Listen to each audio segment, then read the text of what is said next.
ये कहानी है धीरू की। धीरू एक गरीब किसान था। उसकी पत्नी का नाम था मीना और उसकी 7 साल की बेटी का नाम था चंदा। धीरू था तो बहुत मेहनती, लेकिन उसकी मेहनत के अनुरूप उसे फल नहीं मिलता था। वो और उसकी पत्नी सारा दिन खेत में लगे रहते। एक दिन की बात है। माँ, अब बुला लाऊं पिताजी को? मुझे तो जोरों की भूख लगी है।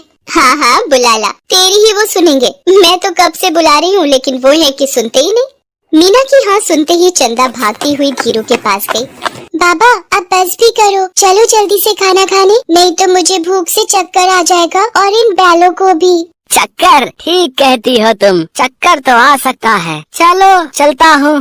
धीरू ने बैलों को एक पेड़ के नीचे बांधा, उन्हें खाने को दिया। फिर वो भी उसी पेड़ के पास अपनी पत्नी और बेटी के साथ खाना खाने के लिए बैठ गया। मीना ने खाना निकाला, फिर वो सभी खाना खाने लगे। भगवान से यही प्रार्थना है कि इस बार ठीक से बारिश हो, नहीं तो बहुत दिक्कत हो जाएगी। पिछले साल की सारी मेहनत ठीक से बारिश न होने के कारण बर्बाद हो गई थी। बस इस बार ऐसा ना हो। वो बातें कर ही रहे थे कि चंदा ने कहा, बाबा मेरा खाना तो हो गया, मैं लेकर जाऊँ बैलों को खेतों में? अरे नहीं नहीं, तुमसे नहीं समझेंगे ये। अरे बाबा, ये दोनों मेरे अच्छे दोस्त हैं, मेरी बात सुनते हैं। जाने दो बाबा, जाने दो ना। नहीं, इस तरह जिद नहीं करते। बाबा आप ही बोलो ना माँ को। अब तो धीरू का भी खाना हो गया था। चल अब मैं भी चलता हूँ तेरे साथ, चल।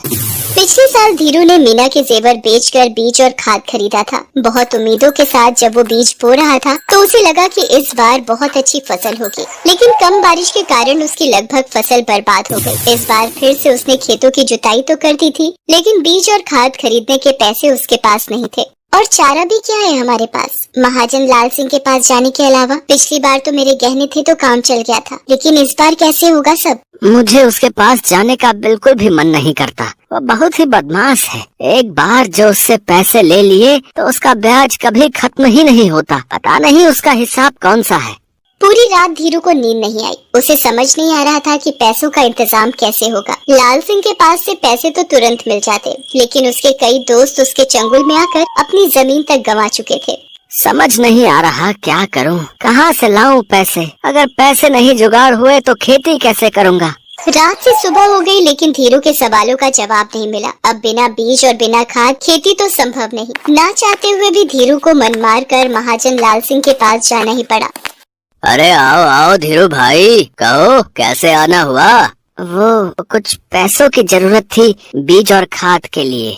अरे इसमें हिचकने की क्या बात है, हम तो बैठे ही हैं जरूरतमंदों की सेवा के लिए, समाज सेवा के लिए। पता है धीरू, ये जीना भी कोई जीना है। अगर आप किसी की मदद नहीं करें तो मैं तो भगवान का लाख लाख शुक्रिया अदा करता हूँ कि उन्होंने मुझ जैसे इंसान को तुम लोगों की सेवा के लिए चुना है। लाल सिंह की बात को सुनकर धीरू को गुस्सा तो बहुत आ रहा था, क्योंकि पूरे गांव को उसकी असलियत पता थी। फिर भी वो चुपचाप उसकी बात सुन रहा था, क्योंकि इस समय वही उसकी मदद कर सकता था। अरे क्या सोच रहे हो? कुछ नहीं। कितने पैसे चाहिए? 10,000। अरे 10 ले, 20 ले, 50 ले, लेकिन तुझे तो पता है ना ब्याज 20% से कम नहीं लगेगा। धीरू ने उससे पैसे लिए और वहाँ से निकल गया। रास्ते में वो ये सोचते जा रहा था, बेईमान कहीं का, 20% ब्याज लेता है और कहता है समाज सेवा कर रहा हूँ। दुख की बात ये है कि ऐसे लोगों की ही भगवान मदद करता है और हम जैसे लोग दर दर की ठोकरें खाते हैं। इस बीच धीरू बीज खाद सब ले आता है। ईश्वर की कृपा से बारिश भी अच्छी होती है। कुछ महीनों बाद ही उसकी फसलें लहलहा उठती हैं। देख रही हो मीना, ये लहलहाती फसल एक किसान की जीत का यही तो प्रमाण है। भगवान ने हमारी सुन ली। मीना, इस बार चंदा के लिए नए कपड़े और वो जो गुड़िया हम देख कर आए थे ना शहर की मार्केट में। कौन सी? अरे वो लाल वाली। हाँ याद आया। वो इसके लिए ले आएंगे। कितनी खुश हो जाएगी ना हमारी चंदा। धीरू बार बार ये बात दोहरा रहा था, तभी उसे मीना ने जगाया। अरे ये सुबह सुबह आप क्या बड़बड़ा रहे हैं, क्या ले आएंगे? धीरू ये सारी बातें सपने में देख रहा था। हालांकि उसने बीज वगैरह बो दिए थे। थोड़ी बारिश भी हुई थी, इसलिए ज्यादा परेशानी नहीं हुई, लेकिन फिर तो जैसे बादल रूठ ही गए। पूरे गांव के किसान एक बार फिर से परेशान हो गए। अगर ठीक से बारिश नहीं होगी तो फसल तो मर जाएंगे। यही ख्याल सबके जहन में आ रहा था। दिन बीतते जा रहे थे, लेकिन बारिश का नामो निशान नहीं था। आखिरकार वही हुआ जिसका डर था। इस साल भी बादल थोड़ा ही बरस कर रह गए। इस साल भी उतनी बारिश नहीं हुई जितने की जरूरत थी। बारिश के अभाव में किसानों की सारी मेहनत बर्बाद हो गई। लेकिन इन सब बातों की फिक्र लाल सिंह को कहाँ। वो गाँव वालों से अपने पैसे के तगादे में निकल पड़ा। हरिया, अरे हरिया, कहाँ मर गया रे?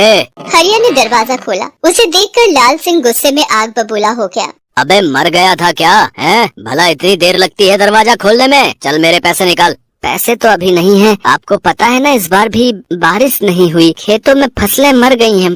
तो भी जाकर मर जा, लेकिन मेरे पैसे देकर। कहाँ से लाऊं मैं पैसे? बे पागल वागल हो गया है क्या? मैं कैसे बताऊं कहाँ से लाएगा पैसे? चोरी कर, डाका डाल, या नहीं तो अपना खेत कर मेरे नाम। चल।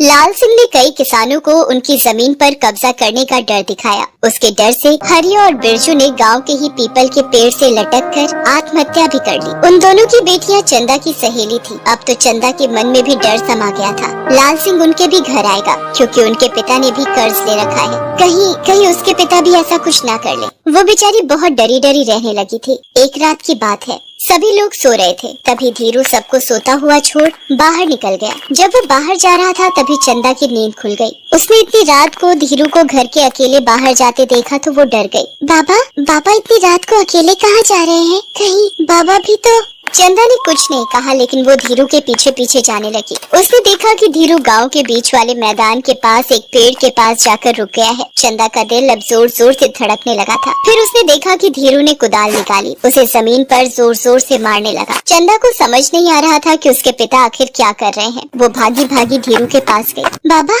आप ये क्या कर रहे हैं?